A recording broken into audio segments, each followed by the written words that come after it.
নমস্কার বন্ধুরা, আমি শিলিগুড়ি থেকে বীণাপাণি শিল্পী। এক রবিবার আমি, কাঞ্চন, আমার মা, আমার দুই ভাইয়ের ছেলে মেয়েদেরকে নিয়ে আমরা আশেপাশেই ঘুরতে বেরিয়েছিলাম। ভাইপো ভাইজিরা অনেক দিন ধরেই আবদার করছিল যে একটু ওদেরকে ঘোরাতে নিয়ে যেতে। সম্প্রতি ওদের পরীক্ষা শেষ হয়েছে, রেজাল্ট আউট হয়েছে, নিয়ে যাব করে আর যাওয়া হচ্ছিল না। এক রোববার আমরা টোটো ঠিক করে সবাই মিলে বেরিয়ে পড়লাম। প্রথমেই চলে গিয়েছিলাম আমরা শিলিগুড়ি ইস্কন মন্দিরে। ইস্কন মন্দির থেকে আমরা চলে গিয়েছিলাম বৈকুণ্ঠপুর বড় ফাপড়ি বাবা লোকনাথ মন্দির সোসাইটিতে। সেই দিনটা ছিল নীল ষষ্ঠী। আমাদের অঙ্কুশ ঘন্টা বাজাতে পারছিল না, মন্দিরে আগত এক বোন ওকে সাহায্য করে দিল। জয় বাবা লোকনাথ।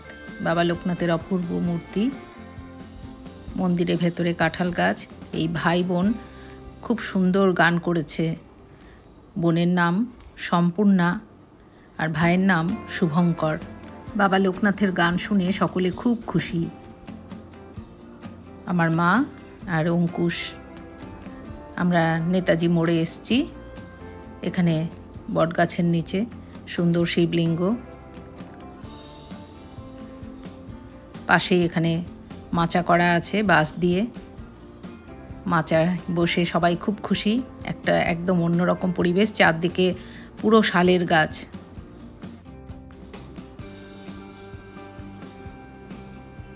ফুরফুরে মেজাজে সবাই। হালকা খাওয়া দাওয়া হলো। আমি, কাঞ্চন, মা আমরা চা খেলাম, মাখা খেলাম। বিকেলে সূর্যের আলো, অস্তমিত সূর্যের আলো পড়েছে গায়ে। সূর্যের আলোতে অংশিকার নাকে নথ হয়ে গেছে। দারুণ সুন্দর একটা ছবি। শাহু ব্রিজ, পুরনো শাহু ব্রিজ, নতুন শাহু ব্রিজ। আর এই গাছটি বেশ অদ্ভুত, একটি গাছ আরেকটি গাছকে পেঁচিয়ে পেঁচিয়ে উঠেছে। চারিদিকে সবুজ শ্যামল প্রকৃতি। নদীর জল শুকিয়ে গেছে, বর্ষাকালে জল হবে। বেশ কিছু স্টিল ছবি তুলেছি, খুব সুন্দর। সবাই খুব খুশি। একটা খোলা জীবন, একটা দিন উপভোগ করেছে ওরা সবুজ প্রকৃতির মাঝে।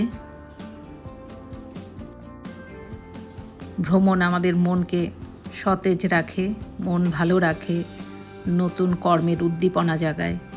অঙ্কুশ খুব খুশি বাবা লোকনাথ মন্দিরে, ইস্কন মন্দিরে, শাহু ব্রিজ। আজ এ পর্যন্তই বন্ধুরা। সকলে খুব ভালো থাকুন, সুস্থ থাকুন।